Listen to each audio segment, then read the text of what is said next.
Well, what do we have here? We have 2019 Giant Rain 2. As I try and feather it down. Okay, now the track's a bit greasy today, but that's okay. Alright, so Giant Rain 2, Enduro bike, 170 out front, 160 out rear. Running a Dior 10-speed drivetrain, 180 to 160mm rotors front and back.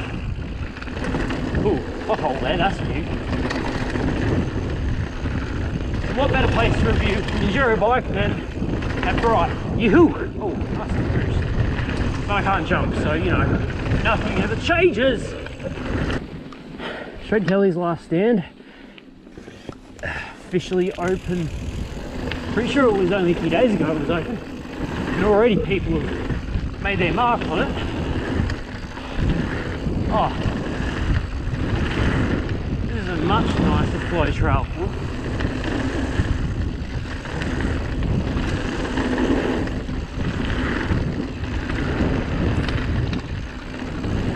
Oh yeah.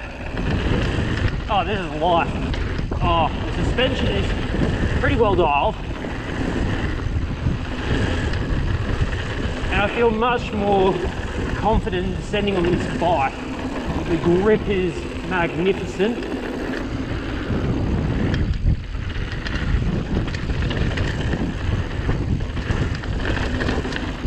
Ooh, somebody's already started making the jump lines. Trying to get some time off on Strava. Oh, diving hard. Okay.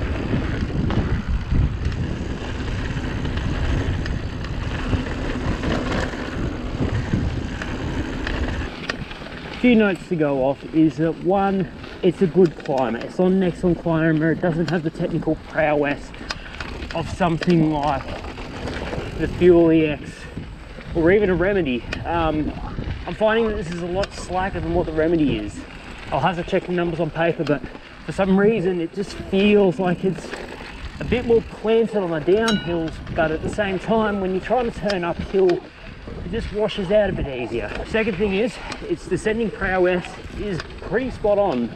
I'm really quite comfortable doing your technical rooty sections and your flowy jumpy sections. So for your green trails, this is honestly overkill. So if you're doing cross country most of the time and you're barely cracking sort of a blue grade, then I can't really recommend this bike because it's just heavy and lethargic and overbuilt. And honestly, if you're on a green grade cross country trail and you're blowing out all your trouble, you're probably tuning your suspension wrong, well, you need to develop a better technique. So an enduro bike doesn't make you a better rider in the sense of cross country. What does make you a better rider is choosing the right bike and developing your skills for that bike. Oh yeah. Where were you yesterday, bike? Yes.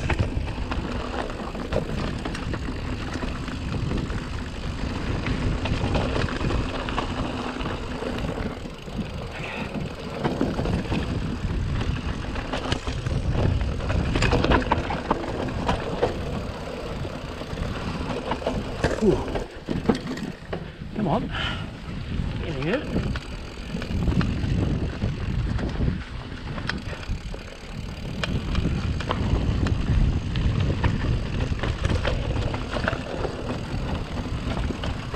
Super glad I've got the Maxxis Mune DHR and DHF.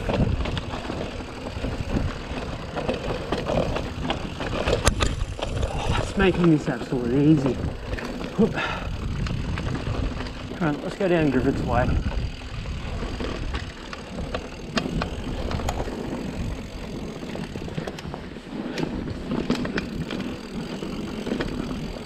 So that felt like I did the most competent run down Corkscrew. So much more planted than when I rode the EX 9.7 down there last year.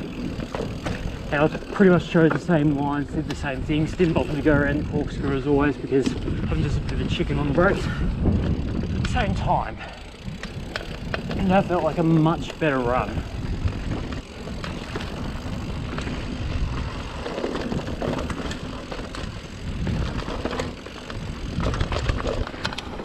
Drop down, let's go. Yo ho.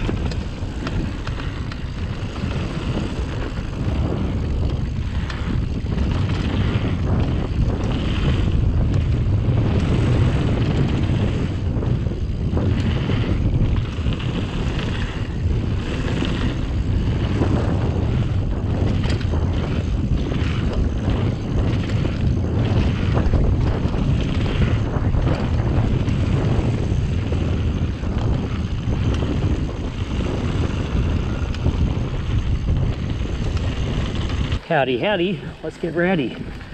Well, here I am at Big Hill in Mount Beauty. Thing is that about 4 years ago or so now, early on into my riding career, I did a cross-country series called the Rambo, Regional Australia Mountain Biking Open. And during the race, I didn't have a dropper post, I was fairly inexperienced, and I pretty much crashed a few times, and including 2 of those crashes, I broke my coccyx going off a jump.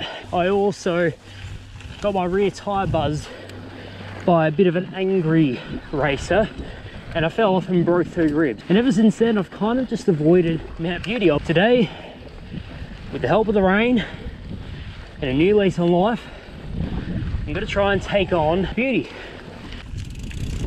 Fastest way to break my coccyx again would be to have my lockout turned on. All right, here we go. So 3rd parallel. Yep, this is it. Wow, okay.